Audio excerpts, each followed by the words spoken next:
በየቀኑ በአይን ሊታይ በማይችል ቅጽበት በትሪሊዮን የሚቆጠሩ ዶላሮች በመላው ዓለም ይዘዋወራሉ። The Dow surging more than 1,000 ዛሬ points. በኢትዮጵያ ንግድ ባንክ አንድ የአሜሪካን ዶላር በ150 The London Stock Exchange. The bulls are back in charge. The S&P 500 been 10% gains in all major oil prices indexes. Now, እነዚህና የመሳሰሉ ሌሎች ሄድላይኖችን ብዙ ቦታ ሰምታችሁ ይሆናል። በቀጥታም ሆነ በተዘዋዋሪ የሚያወሩት ስለ ዓለም አቀፉ የፋይናንስ ገበያ ወይም ፋይናንሻል ማርኬት ነው።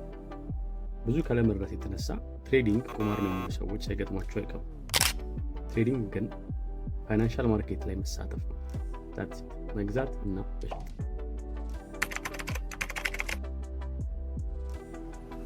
መርካቶ አዲስ አበባ ውስጥ የሚገኘው የአፍሪካ ትልቁ ኦፕን ኤር ማርኬት። መርካቶን ወይም ሌሎች መሰል ገበያዎችን ካያችሁ ሁሉም ሰው የሆነ ነገር እየሸጠና የሆነ ነገር እየገዛ ነው። አልባሳት፣ የቤትና የመኪና እቃዎች፣ ኤሌክትሮኒክስ፣ የመዋቢያ፣ የመመገቢያ፣ የመስሪያ እቃዎች፣ ያለቁ ምርቶችና ጥሬ እቃዎችና ሌሎችም ይሸጣሉ፣ ይገዛሉ። የምትገዙት ወይም የምትሸጡትን ነገር በአቅራቢያችሁ ተቀምጠው እያያችሁት የምትገበያዩትን ሰው ፊት ለፊት እያናገራችሁ ፊክስድ ነው ብትባሉም ባትባሉም ዋጋ ተደራድራችሁ ገንዘብና እቃውን ተቀባብላችሁ ህይወታችሁን ትቀጥላላችሁ። የፋይናንስ ገበያውንም እንደ አንድ ግዙፍ ዓለም አቀፍ መርካቶ አድርጋችሁ አስቡ። እዚህ ግን ፊት ለፊት ሸቀጡንና ነጋዴውን እያያችሁ ሳይሆን በኤሌክትሮኒክ መላ ብቻ በመታገዝ የሚደረግ ግብይት ነው። ገበያውም እጅግ ግዙፍ ከመሆኑ የተነሳ የምንገበያያቸውን ነገሮች በአምስት እንከፍላቸዋለን። አንደኛ፣ የተለያዩ የዓለም ሀገራትን ገንዘብ እንደ ዩሮ፣ ፓውንድ፣ የን የመሳሰሉ የምንገበያይበትና በተለምዶ ፎሬክስ ማርኬት ብለን የምንጠራው የከረንሲ ማርኬት ነው። ትልቁ የገንዘብ ዝውውርም የሚደረገው እዚህ ነው።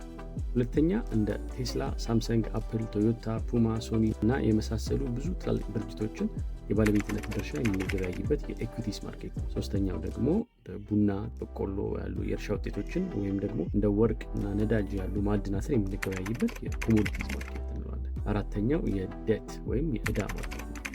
ያው በትክክል ሰምታችኋል። የግለሰቦችን፣ የድርጅቶችን እንዲሁም የመንግስትን ዕዳ መግዛትና መሸጥ ይቻላል። በሌላ ቪዲዮ በጥልቀት እንመለከተዋለን። አምስተኛው ደግሞ ክሪፕቶ ማርኬት። ይህ የተለያዩ የዲጂታል መገበያዎችና ንብረቶችን የምናገኝበት ነው። እሺ፣ ወደ ፋይናንስ ገበያው መጣን። ከዛስ? በገበያው ለመሳተፍ በሁለት መንገዶች መሄድ እንችላለን። አንደኛ፣ እንደ መርካቶ ገንዘብ ከፍላችሁ የገዛችሁትን ዕቃ ይዛችሁ የምትወጡበት ካሽ ማርኬት የምንለው ሲሆን፣ ሁለተኛው ደግሞ ምንም የዕቃ ልውውጥ ሳይደረግበት የገንዘብ ዝውውር ብቻ አድርጋችሁ የምትወጡበት ደሪቬቲቭስ ማርኬት የምንለው ነው። እንደና እንዳንተ ያሉ ሪቴል ትሬደርስ የምንጠቀመው ደግሞ ይህን መንገድ ነው። ለምን መሰላችሁ?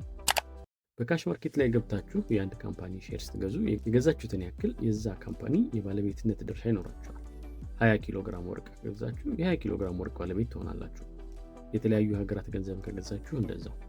እዚህ ጋር እንድታስተውሉት የምፈልገው ነገር የገበያው ተሳታፊዎች ወይም ትሬደሮቹ በተለያዩ የዓለም ጥጎች የሚገኙ ሊሆኑ ስለሚችሉና አንድ ሸማች ከአንድ አምራች ለምሳሌ 200 ቶን አቮካዶ ቢገዛ አቮካዶ መኖር አለመኖሩን በምን ማረጋገጥ እንደሚችል፣ መቼና እንዴትስ ወደ ራሱ መጋዘን እንደሚገባ ማወቅ እንዴት ይችላል ብላችሁ ራሳችሁን ጠይቁ። ለእንደዚህ አይነት ጥያቄዎችና ለአጠቃላይ ገበያው ደህንነት እንዲሁም የተሳለጠ አሰራር እንዲኖር ሲባል በገዢና በሻጭ መካከል ያሉ እጅግ ግዙፍ አገበያዮች ወይም ኤክስቼንጅስ አሉ። እዚህ ማርኬት ላይ ለመሳተፍ የሚፈልግ ሁሉ በቅድሚያ ከነዚህ ኤክስቼንጆች ተቀባይነት ማግኘት አለበት። መሟላት ካለባቸው ቅድመ ሁኔታዎች መካከልም ኢንተርናሽናል የሆነ የትሬድ ላይሰንስ ያስፈልግ ይችላል። ከፍ ያለ የተመሰከረለት ካፒታል ሊያስፈልግ ይችላል። ሻጮች ምርታቸው ጤናማና ጥራቱ የጠበቀ መሆኑን ማረጋገጥ አለባቸው። የተረጋገጠውን ምርት በራሳቸው ወጪ ወደ ኤክስቼንጆቹ መጋዘን ማስገባት ይኖርባቸዋል። ገዢ ከሆኑ በኤክስቼንጆቹ አካውንት ወይም ኤክስቼንጆቹ አፕሩቭ በሚያደርጉት ዓለም አቀፍ የገንዘብ አዘዋዋሪ አካውንት ገንዘቡ መኖሩ መረጋገጥ አለበት። ግብይቱ ከተፈጸመ በኋላም ከመጋዘን አውጥቶ በባህር፣ በአየር ወይም በየብስ አጓጉዞ ለመውሰድ የሚችል መሆኑ